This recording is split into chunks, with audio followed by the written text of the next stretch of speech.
Hey everyone, what's happening? Welcome to Maych TV. I'm back here again. Just thought I'd do a little bit more general musing on Liverpool, particularly relating to Jurgen Klopp.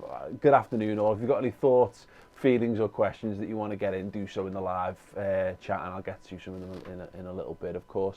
But yeah, we've seen it now, and it was inevitable, wasn't it? It was completely and utterly inevitable what we were going to see. Joachim Low has announced that he's going to step down as the Germany manager at the end of the Euros, which is apparently a year before the end of his contract, meaning that now we're about to be subjected to just a torrent of Jurgen Klopp to become the next Germany manager stuff. Now this is where we're at. Liverpool are in absolutely terrible, abysmal form at the moment.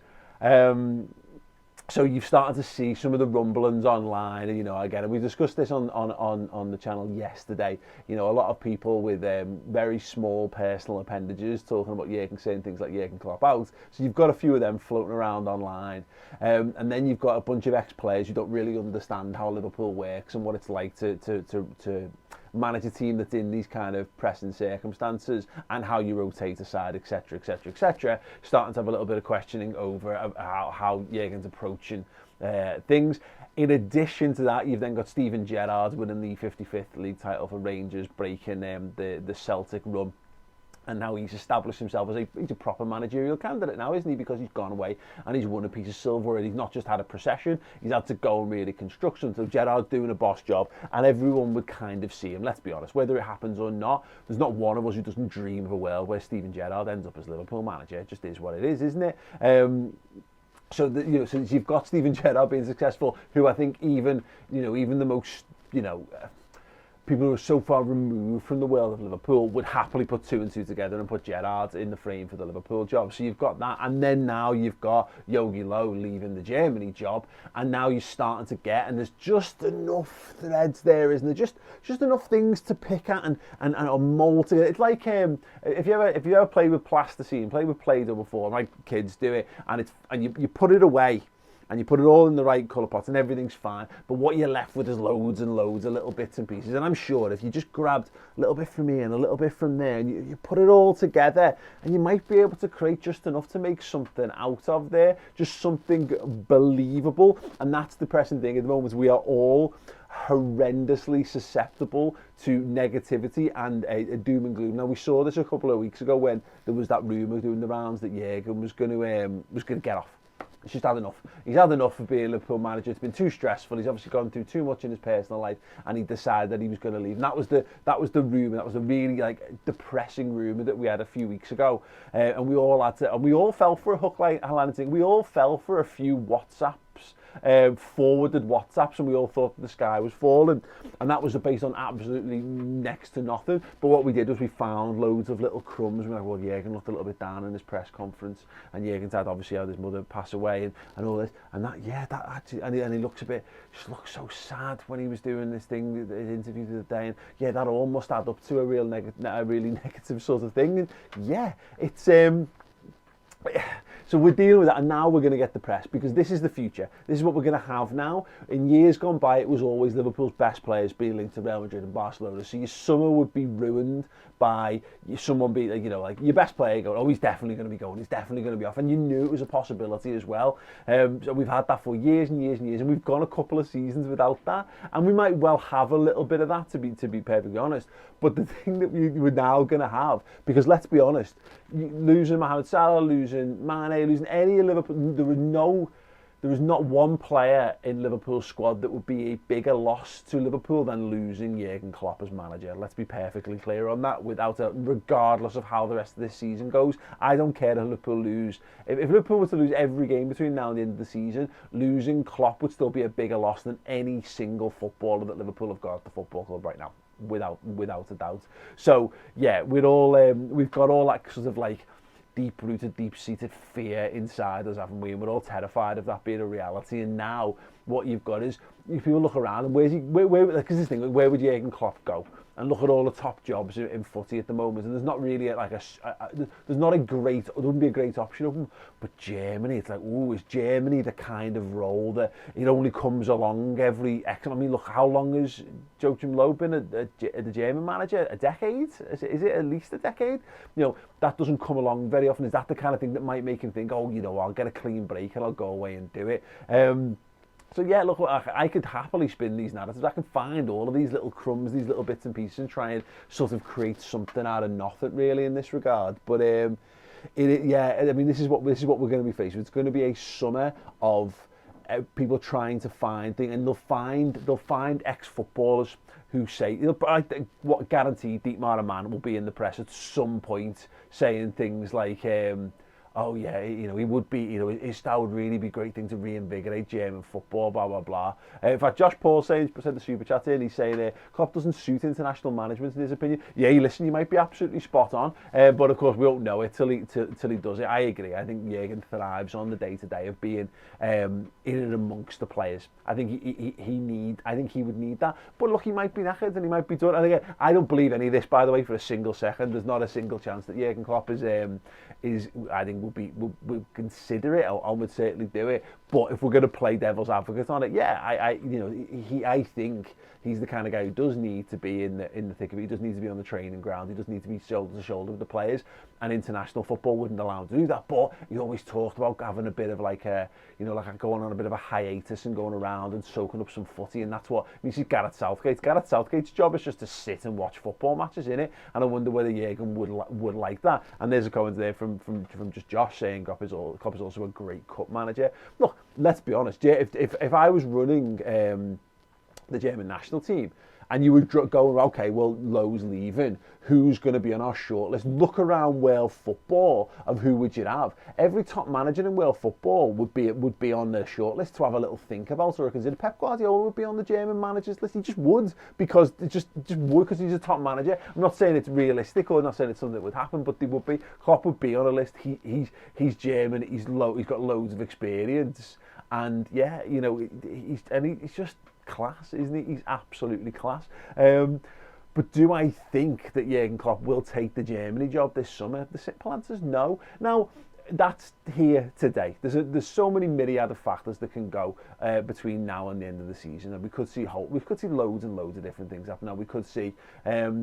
Like I mentioned it, like if Liverpool lose every game between now and the end of the season, I still wouldn't change my feelings towards the manager. But I'm talking about that now. I don't know how I'll feel. I don't know how everyone will feel. I don't know how everything around. I don't know how Klopp will feel. All of these things change. It's a couple of months, and although life moves really slowly in some regards, things do move on pretty fast at the moment in other regards. So I can't speak for the future, but realistically, Jurgen doesn't strike me, and this was my thoughts when we had that rumour of him walking away from the job.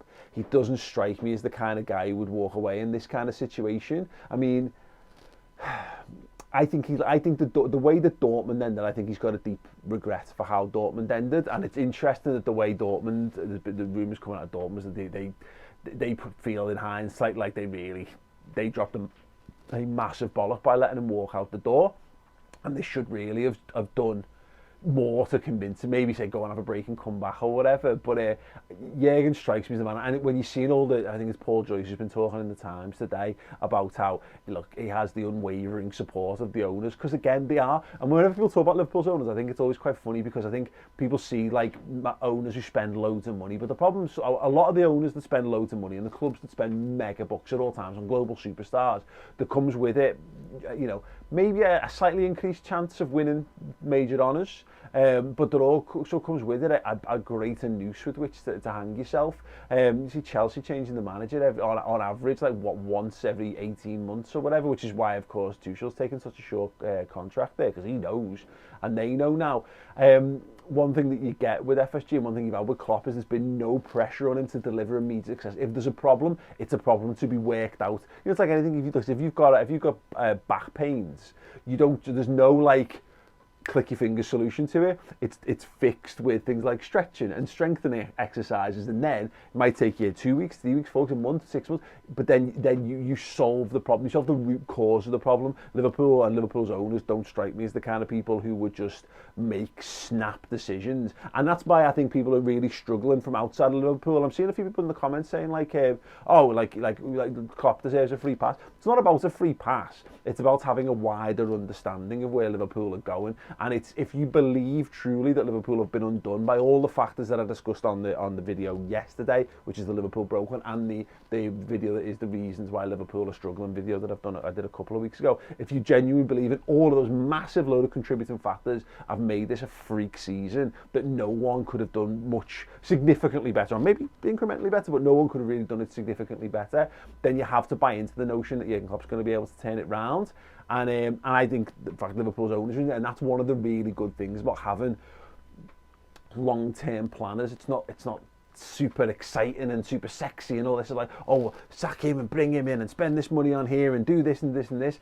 Yeah, Liverpool have got sensible ownership, and I know that rankles with some people, but it's got Liverpool to where they are. You know, there's clubs, and it always gets talked about, there's clubs that wouldn't have given Jurgen Klopp the length of time. You know, look at what we wish to emulate, the success that Liverpool have had of the past. And like, it was a success that Man United had with Alex Ferguson, and people always throw out the success that Ferguson didn't have in the early years as a thing. And football's moved on; it's hard to replicate that. You need to have a manager who's progressing, and Liverpool have hit a major brick wall this season without a shadow of a doubt. But until because it's impossible to prove it one way or the other. Now, if Liverpool had Virgil van Dijk and they had Gomez and Matip or the vast majority of the players all season long, and they'd been this shite, it would be dead easy to go, well, the manager has to shoulder like more than the absolute lion's share of the responsibility, and the players have to. Maybe it's indicative of a deeper rooted malaise or problem, which again I'm seeing little bits of that. Is ex-pro saying stupid things like, maybe there's something in the dressing room, maybe there's a problem, maybe there's not. maybe we're just living in completely unprecedented times, and the fact that this squad has been absolutely decimated by injuries, and then the fatigue issues that have followed from all the players who've had to sit there and hold the weight of the football club almost on their own for this period. Maybe they're the big factors. Maybe it's not something so nasty and pernicious, and again, not as sexy as all those kind of things, but you know, again, doesn't sell newspapers, does it? And that's where we're at. That's because of the purpose of all of this. Let us know your thoughts on all of this, and what, you know, Jurgen Klopp and the Germany job. And again, are you prepared for this summer? Because we're gonna have this for the rest of the season.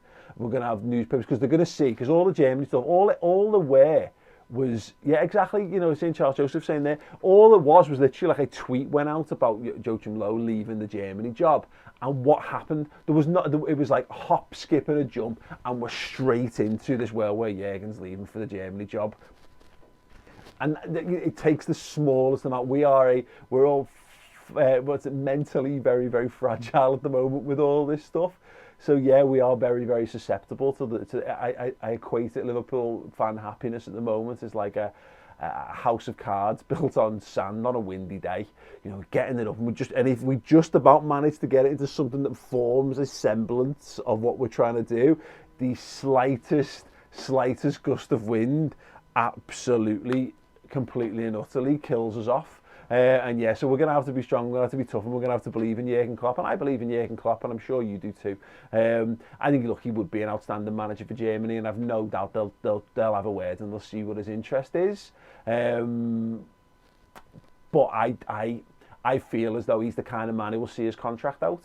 I think he will do what he's got 3 more seasons, I think, left on his contract. I think he'll go for it, because I think ultimately the hunger's still there, and I think he believes, because he has to believe, that he's been undone by a whole host of factors that are completely out of his control this season.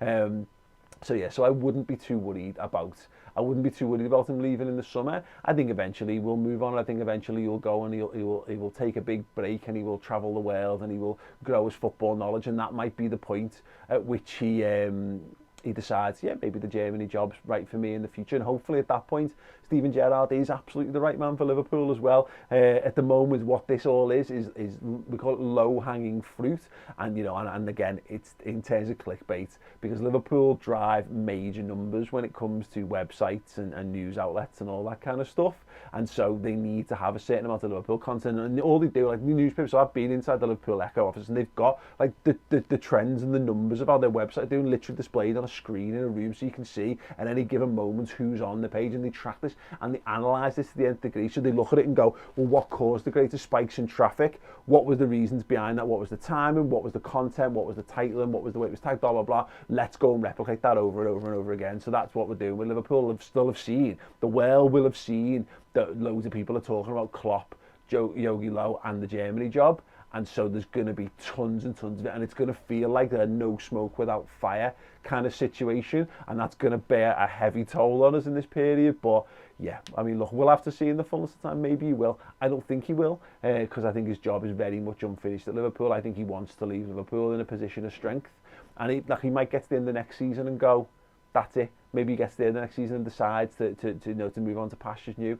I honestly just don't think he will. I don't think that doesn't strike me as his character. I think we all need a break. I think we need this international break, and I think this squad needs to get to the end of the season and really take stock, and he needs to get players back, and he needs to analyse what he's got, and he needs to sit down with Michael Edwards and the owners and say, what can we do? What can we do to insulate ourselves next season? Because Liverpool won't want to go back into the mire, and the owners won't want to go back in the mire, because think what you will about Liverpool, the way they are run is a self-sustaining business model. They need Liverpool to be successful, and that's why they've spent money, and they spend money on massive wage budgets because they keep the top stars at Liverpool. They make Liverpool an enticing prospect on the pitch and off the pitch for all footballers. So I have no idea, I have no doubt whatsoever that they will go big again in the summer, because they don't want to fall back into the mire. They'll get away with one season. Man United did this. This is why Man United always stay at the top, because they're always prepared to pump what's needed to get them to have a swing at getting back in. I don't think Liverpool are going to strip the squad back to bare and start from scratch, because it doesn't need it.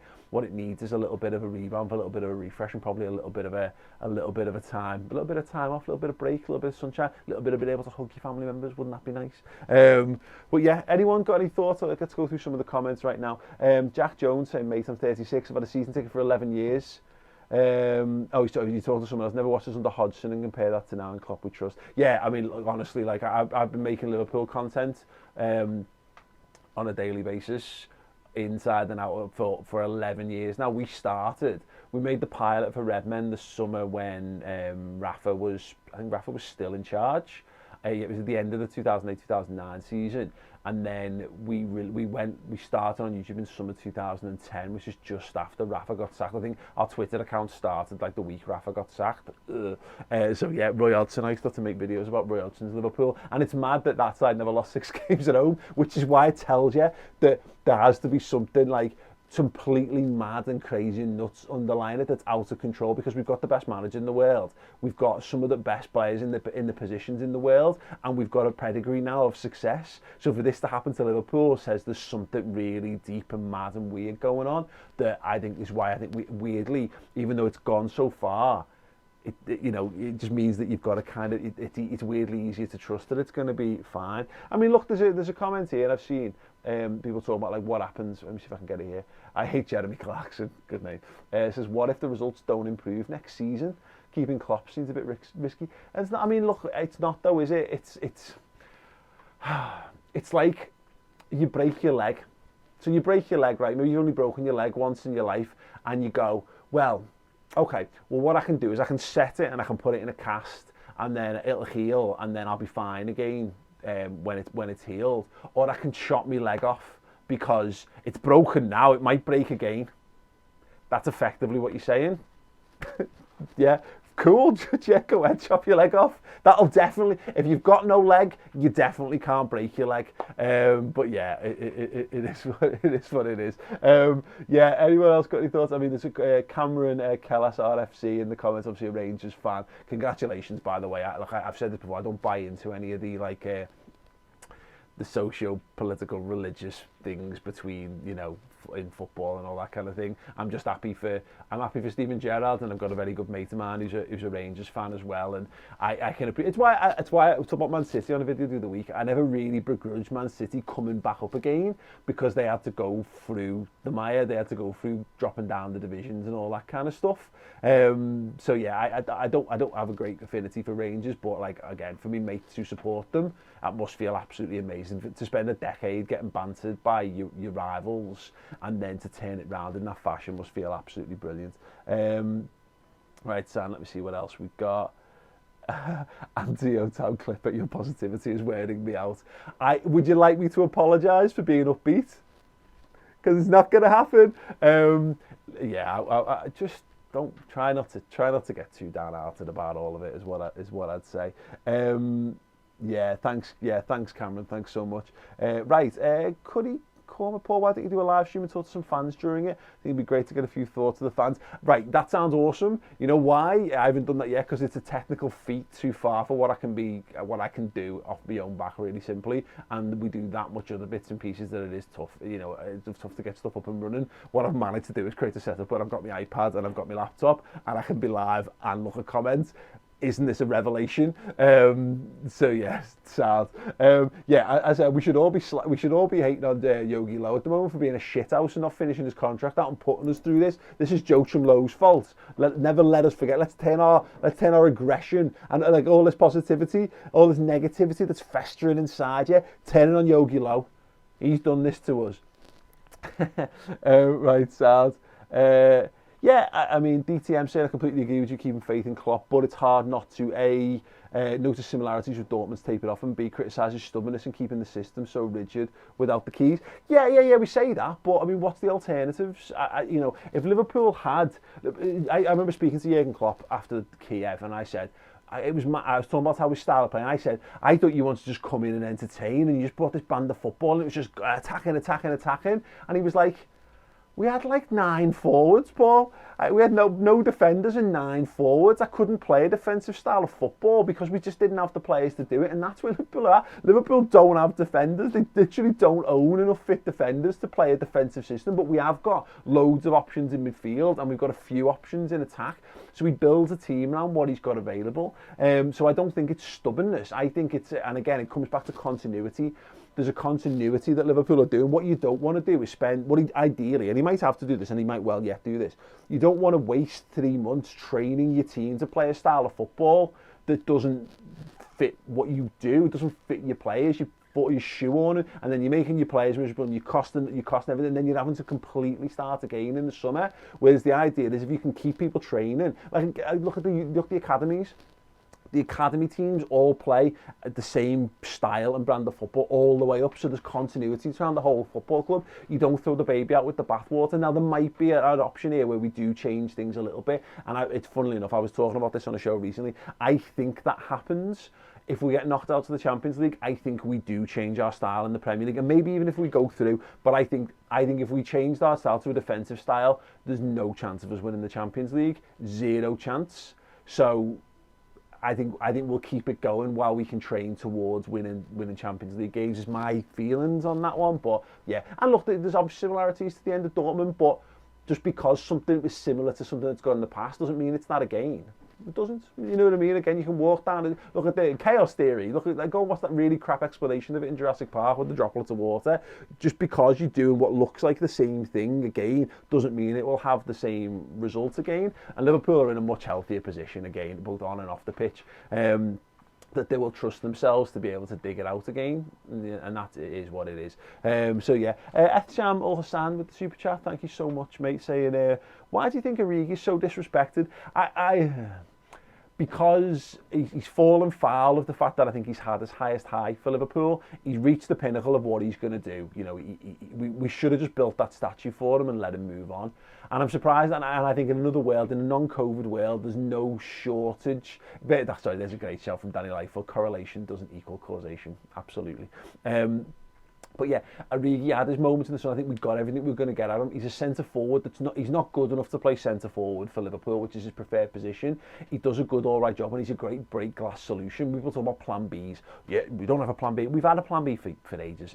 David Origi was our plan B, and it was a nice plan B to have. Shaqiri's our plan B. Two footballers who are talented, more than international calibre, more than capable of playing at Premier League and Champions League level, but don't suit our natural style of play. They're a team that you have to change your formation to fit into. So Divock is unfortunately falling foul of. I think it was a season too far for him. And then we all need a scapegoat. There always because of the way football is analysed. There's always someone to blame for everything because people don't like to go. Here's some really good things because, as mentioned by our mate before in the comments, people get bored with optimism apparently. So yeah, unfortunately, yeah, Divock is just he should be playing for a Premier League team or a Champions League team, I think, and scoring double figures goals.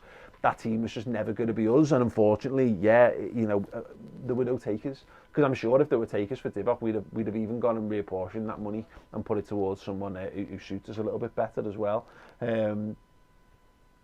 Yeah. Oh, Jack Jones. Yeah, I am doing the starting 11 prediction over on the Redmen in a little while as well. So make sure you do check that out. It's going to be very, very interesting. I have no idea what I'm gonna pick and what I'm gonna do. Yes. Oh, AS. Thank you so much, St. Paul. Just to you guys, an Anfield Index with Nina and Gags got me through this period. No hot takes, just rationally talking us through this. We've all got hot takes, haven't we? But the world is so mad. If the world was normal, I'd be more critical. I just would. But there's just too many mad factors, and Liverpool's fall has been so spectacular that I think it's a season in isolation. That's how I feel about it. So I don't see any point in getting totally wound up about it, to be perfectly honest. Yeah, I know, Mark Trapnell, two live streams in 2 days. World's gone mad, it has, hasn't it? But yeah, I just thought I'd be trying this out. I want to get this channel back up and running again, really, and I've got a video going out Wednesday or Thursday. It's going to be a pre-record talking about Erling Haaland, because a lot of people keep asking me about him. I want to do a little bit of a deep dive on whether I think that's a reasonable transfer target, and would he suit us, and whether we should be going all in for someone like that. So make sure you subscribe to the channel and get the notifications turned on if you want that as well. But yeah, some shouts here. Like Julian Nagelsmann is definitely a potential manager in waiting. Pep Linders, I've always been impressed by how he's conducted himself in press conferences and all that stuff. And yeah, not the first person there, Theo, saying mount that telly. I genuinely don't think there's a bracket in the world strong enough to mount that TV. Yeah, CRT, ask your dad. Yeah, and agreed on Malos, they're saying Klopp is going nowhere. He'll bring us another league first, 100%. I completely agree. So yes, brace yourselves, because all of the Jurgen Klopp to Germany national team coach roles clickbait article is incoming. Insulate yourselves, protect yourselves. What I'm doing is I'm predicting it here so that you can laugh when you see loads of it and go, oh God, he was right. And I am occasionally I'm quite right on these things. I hope I'm right, because the alternative is shit, isn't it? So let's have some power of positive thought. Let's all cross our fingers and put some positivity out into the world. And don't be tired by it. Don't be exhausted by it. Embrace it. Take it inside. Cast out the negative vibes inside you, because why not? Or just sit in your mire. That sounds good, doesn't it? Yeah. Oh, talk sport, talk shite. Yeah, they'll be all over this, because they're the ultimate clickbait misery organisation. They get a bunch of ex-pros with nothing to do with Liverpool, and occasionally something, and they get them to say just enough stuff to rile Liverpool fans up online, so they get talking about it. It drives click and drives more interest, and then just more shite. Right, listen, yes, yeah, exactly. Mohammed says talk sport, talk shit. Couldn't agree more. Yes. Hey, listen. Sorry, actually, Clive saying Virgil van Dijk back by April. Virgil van Dijk back in time to carry us to a Champions League win. How's that? How's that for a slice of absolutely out of nothing, based in nothing positivity? Even I'd find that a bit tiring, to be honest. Anyway, I am trying to get another interview with Jurgen Klopp before the end of the season. I missed me one in pre-season, because obviously there was no pre-season this year. That's why we struggled, because me and Chris haven't spoke to Jurgen this year in person. I haven't had a hug off Jurgen in over a year. That's where we're going wrong. That's what he needed. Who knew it? Jurgen just needed to have a high five and a cuddle off me, and he's not had it, and that's why he's struggling. Yeah. Yeah. Anyway, listen, do subscribe to the channel. Thank you so much to everyone who dropped in comments. Thank you to everyone who super chatted. If you enjoyed the video, share it as well. That always helps. There's plenty more on the channel as well. Yesterday's stream was about Liverpool being broken, why they're broken and why I've got faith in it'll come good. There's a video about the real reasons why Liverpool are struggling, and I did a boss video on the rivalry with Manchester City and Manchester United, which I would really appreciate if you guys go and check that one out, because I think it's quite interesting. Now, why does no one hate Man City as much as they hate Man United? And we should do, because the Manx, there's more Manx, so there's like the Scouse Manchester thing, and they're winning games and they're on top and they've got all that money that we don't like, but why do we feel a deeper antipathy towards Manchester United? It's a really cool video, do check it out. And yeah, I'll be doing the Start 11 prediction show over on the Red Men TV channel. More boss content there, the podcast is out there as well. Loads to keep you covered. If you want more of these videos, let me know how you're getting on with them in the comments underneath or in the live comments, and yeah, hopefully more live streams to come from me, but definitely one more video to come on Erling Haaland later in the week, so subscribe. Nice one. Let me turn this off. See you all soon. Have a boss day. Ta-ra.